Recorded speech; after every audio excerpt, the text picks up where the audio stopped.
మీ అమ్మ మూట ముళ్ళు కట్టుకొని ఒక ట్రైన్కి సరిపోయినంత సరుకు పెట్టేది ప్లాట్ఫారం మీద.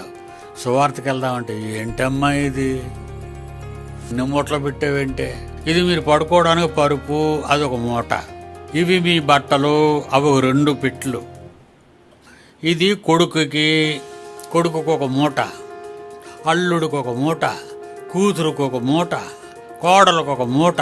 ఎన్ని మూటల! సువార్తకు బయలుదేరేటప్పుడు కాదనకూడదు కదండి. చాలా బాధలు పడి ట్రైన్ ఎక్కేవాళ్ళం అండి. ఈ మూటలు ఎక్కించడంలో ఆవిడ ఒకసారి విజయవాడ ప్లాట్ఫారం మీద ఉండిపోయింది, ట్రైన్ కదిలిపోయింది. ఏడుస్తుందండి నన్ను చూసి. ఉండు, నేను ఫోన్ చేసి రప్పిస్తానని. అప్పుడు వెంటనే విజయవాడ ఫోన్ చేసి మన అబ్బాయికి ఫోన్ చేస్తే అతను వచ్చి నెక్స్ట్ ట్రైన్కి ఎక్కిస్తే రాజమండ్రిలో కలుసుకున్నాయి 2 ట్రైన్లోనూ. విశ్వాసురాలైన భార్యలండి భర్తతో పాటు వెళ్ళేవారట.